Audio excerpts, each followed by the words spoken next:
top is not bully bop. It's character dependent. They all do different things. Yeah, it's essentially an extra move that your character unlocks. Think of it as V-Trigger from Street Fighter V. Yeah. But if you would like to, you could choose to have it at the beginning of the game.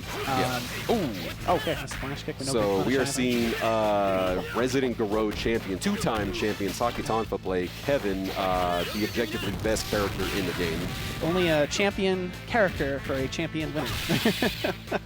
Well, in his defense, TakiTonfa likes to joke that his real name is Kevin. That's true. And he's morally obligated to play Kevin. So we give him a pass. Oh yeah, I mean, it's a end of the day, play whoever, but Kevin, this character is pretty mean.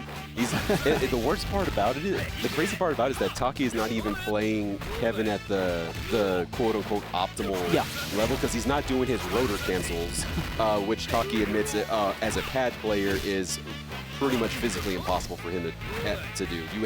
He'd have to be on a stick in order to be able to kind of play Kevin at his maximum potential. Right. He built so much meter. Yeah, he builds it in a flash. Like a chainsaw. Taki seems to be showing some nerve because he just lost that first round of Gugeno pretty handily. Yeah, he only took like 1 or 2 hits, 1 or 2 straight hits. Could be character unfamiliarity since, like Will here pointed out, we don't have a lot of Kains. Yeah. Oh. The super. Oh, okay.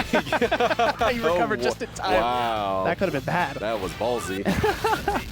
Oh, you can confirm from the... Okay. Another cool thing about this game is that if special moves counter hit, they all put the opponent into like unique counter hit states, usually comboable states. Like DPs have like this juggle effect you can juggle off of. It's pretty cool stuff. You'll see it a lot with specific characters. Oh, the flash... Only the last part of the flash kick hit. And probably wasn't completely safe, but didn't get punished. Yeah, another cool thing about Kain is that you can... Oh, he could kill if he could kill. Kicks. Yeah. Just didn't have the charge ready. This is getting pretty close. It definitely go either way. That was a very close round, yeah. I think with just a few adjustments and maybe some smarter play, Gugeno could at least take a game. Oh yeah, 100%. Some better meter usage. One of the cool things about Kain is that he can transition from zoning to offense very quickly. Oh yeah. Sometimes all he needs to do is spend 1 bar. He's the secret boss character of this game for a reason. Yes, yeah.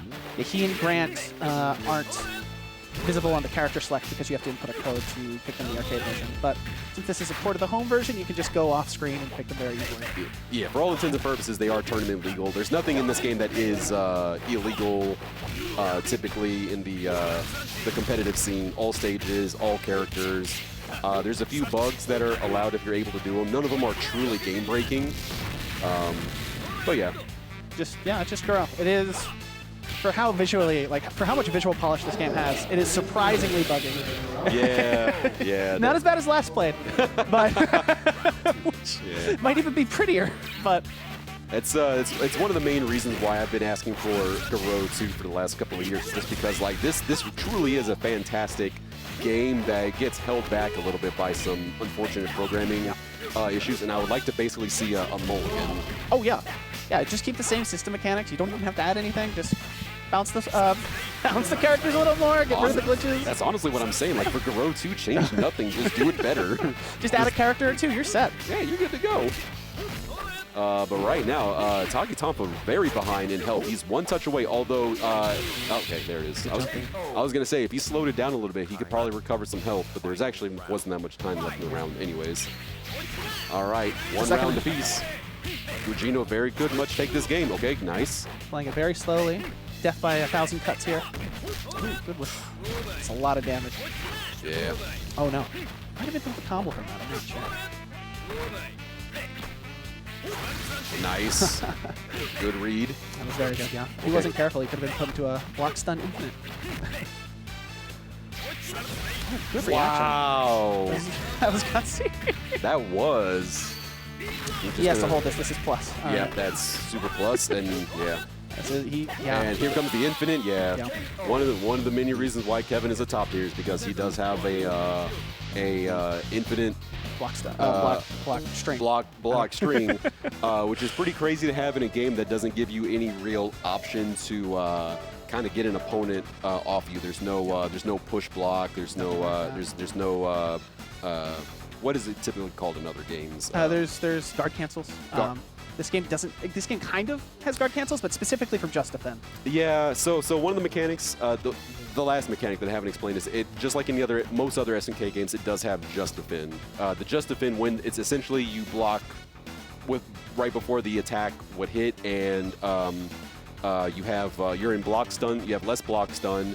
You actually build meter and you recover some health. There's a lot of ways to recover health in this game. Yeah, that's yeah. And then once you do a just defend, if you're either fast enough or you buffer it, you can do a guard cancel, which allows you to do off of a just defend a special, a top move if you have access to that, or a super if you've got the meter. Yeah. And the execution. And the execution.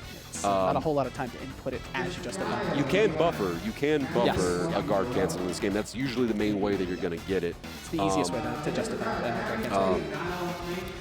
I think that might be. Yeah, they might be going. I think they're going up.